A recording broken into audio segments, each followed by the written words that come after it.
साथियों, welcome to basic educator में आप सभी का स्वागत है। साथियों, आप लोग ने अगर last year NVS non teaching की तरफ जो रिक्रूटमेंट आई थी वो अप्लाई किया था, तो आपका ऑलरेडी एग्ज़ाम देने में ही इतना डिले हो गया।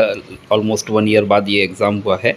उस बीच आपकी एग्ज़ाम एजेंसी भी चेंज हुई, एनटीए से सीबीएसई हुई, और उस एग्ज़ाम को देने के बाद अब ऑलमोस्ट सभी पोस्टों के रिज़ल्ट आ चुके हैं। बट जो जेएसए और लैब अटेंडेंट का रिज़ल्ट है वो अभी भी पब्लिश नहीं किया गया है, और उसकी आंसर कीज़ भी पब्लिश नहीं की गई थी सीबीएसई के द्वारा। अब मसला ये आ गया है कि उस जो लैब अटेंडेंट और जेएससी के एग्ज़ाम थे उसमें काफ़ी नकल माफिया पकड़ा गया था, काफ़ी सेंटर्स पर नकल होती हुई पाई गई थी, जिसके कारण ये मामला जो है वो जो अलग अलग इन्वेस्टिगेटिंग एजेंसीज़ हैं, अलग अलग राज्यों की पुलिस है, वो भी इसको देख रही है, और जो एग्ज़ाम टेकिंग एजेंसी है सीबीएसई भी इस मैटर को देख रही है। इसके रिगार्डिंग मैंने एक सीपी ग्राम का रिप्लाई भी आपको दिखाया था।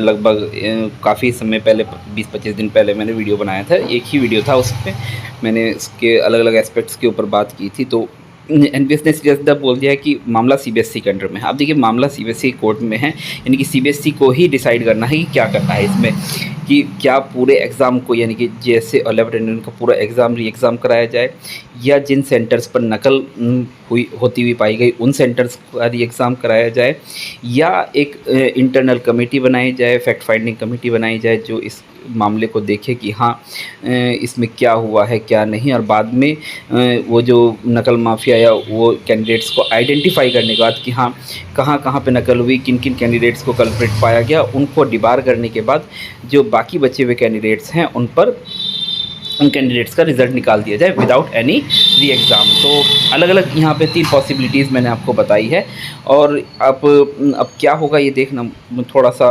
मतलब आगे देखना हो, क्योंकि ये अलग अलग इसमें राज्यों की पुलिस भी इन्वॉल्व है, इन्वेस्टिगेटिंग एजेंसीज़ भी इन्वॉल्व है, तो सीबीएसई अपने एंड पर भी सीधा सीधा डिसीजन नहीं ले सकती है। तो ये मामला थोड़ा सा कॉम्प्लेक्स हो चुका है, आप ये मान के चलिए। जब इसकी आंसर कीज़ आई थी तभी मैंने आप लोगों को बताया था कि अगर ये 14 तारीख तक आंसर की नहीं पब्लिश की जाती है जेएसए और लैब अटेंडेंट की, तो आप लोगों का रिजल्ट नहीं आएगा। और सेम वही हुआ कि सभी पोस्टों का निकाल दिया गया और जेएसए लैब अटेंडेंट का रिजल्ट जो है वो छोड़ दिया गया। अब मसला ये आ गया है कि सीबीएसई क्या करेगा। सीबीएसई के मैंने जो तीनों ऑप्शन बताया उसमें देखिए मोस्ट जो अप्रोप्रिएट ऑप्शन मुझे लगता है जो सीबीएसई करेगा वो तीसरा वाला ऑप्शन सीबीएसई मुझे लगता है चुनेगा।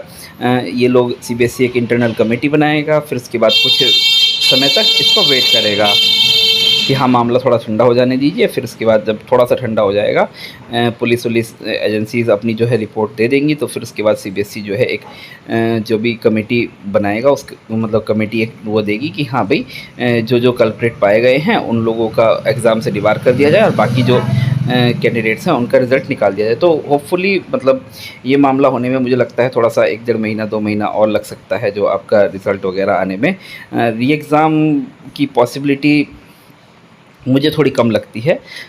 मतलब ऑनेस्टली मैं जो बोल रहा हूँ, मैंने आज तक जो एग्ज़ाम्स वगैरह होते हुए देखे हैं या दुनिया भर की चीज़ें देखी हैं, तो लास्टली मतलब अगर बहुत बड़ा कुछ ब्लंडर नहीं होता है तो ये मामले को रफ़ा दफ़ा करने की सोचेंगे, रफ़ा दफ़ा करके बस वही कर देंगे कि हाँ भैया उन लोगों को हम बाहर निकाल दिए हैं और बाकी जो कैंडिडेट्स हैं उनका हम रिज़ल्ट निकाल दे रहे हैं। तो उसके अंतर्गत जो पकड़ा गया चोर, जो ऐसे भी चोर होंगे जो नहीं भी पकड़े गए होंगे तो उन लोगों के बढ़िया नंबर आ जाएंगे, तो नुकसान तो जो नॉर्मल कैंडिडेट है उनका ही होना है। तो देखना होगा जब भी होगा। फ़िलहाल रिज़ल्ट आ जाए तो एटलीस्ट ये है कि जितने लोगों का भी होना है कम से कम हो तो जाएगा सिलेक्शन।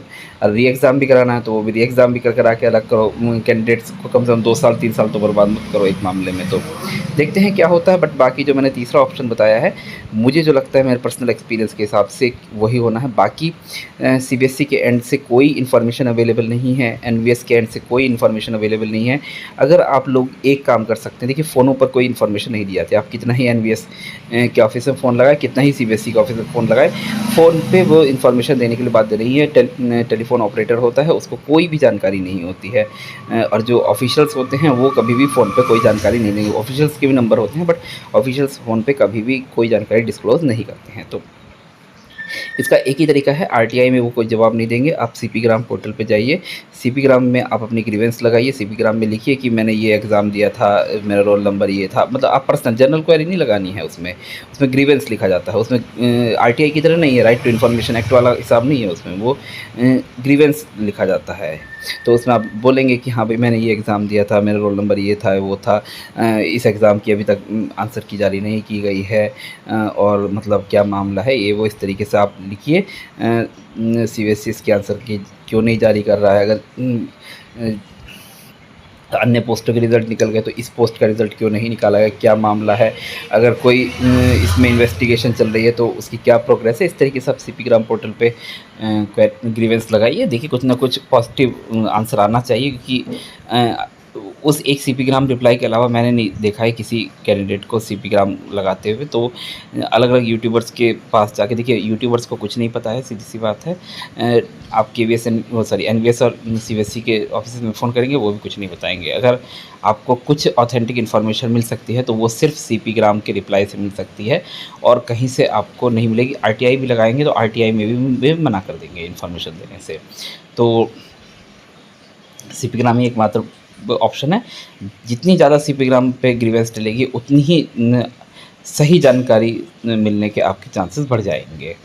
तो क्योंकि सीपी ग्राम का मैटर ऐसा है ना, वो मतलब जो डिपार्टमेंट ऑफ पर्सनल ट्रेनिंग जो है वो शायद इसको देखता है, तो मतलब ज़्यादा आएंगी तो इस मामले को एक बड़े लेवल पे वो लोग मतलब देखेंगे कि हाँ भाई क्या मैटर है। तो सीबीएसई भी थोड़ा फिर फोर्स होगा कि हाँ इस पर जल्दी से जल्दी डिसीजन लिया जाए और कुछ ना कुछ किया जाए। तो देखते हैं क्या होता है। फ़िलहाल अभी ऑथेंटिक इन्फॉर्मेशन कोई भी अवेलेबल नहीं है, और मेरे क्या किसी भी यूट्यूबर के पास ये अवेलेबल नहीं है। तो मैं तो इतना ही कहूँगा कि जब आएगा आएगा, आप लोग अपना ये सब छोड़ के जो नेक्स्ट एग्ज़ाम है जो भी आपका आ रहा है उसके लिए अपने तैयारी में लगे रहिए, क्योंकि ये मामला थोड़ा सा अभी 2-3 महीने खिंच सकता है आगे। तब तक अपना मतलब मेंटल हरासमेंट करा के अपना मानसिक तनाव बढ़ा के कोई फ़ायदा नहीं है। इसके रिगार्डिंग और भी कोई इन्फॉर्मेशन होने पे आप लोगों के साथ शेयर की जाएगी। सीपी ग्राम लगाएंगे तो आप लोग एक बार टेलीग्राम चैनल पर जुड़ के मेरे साथ उस सीपी ग्राम के रिप्लाई को जरूर शेयर कीजिएगा, तो उसको जो भी इंटरप्रिटेशन हो सकती है वो मैं करूँगा, और बेस्ट पॉसिबल वे में आपको समझाने की कोशिश करूँगा कि आगे क्या क्या चीज़ें हो सकती हैं। तो थैंक यू। चैनल को सब्सक्राइब कीजिए, वीडियो को अपनी जो भी लैब अटेंडेंट और जीएसएस फ्रेंड साथी है जिन्होंने एग्ज़ाम दिया था उनके साथ शेयर कीजिए, और टेलीग्राम पे जरूर जुड़े रहिए। धन्यवाद, थैंक यू।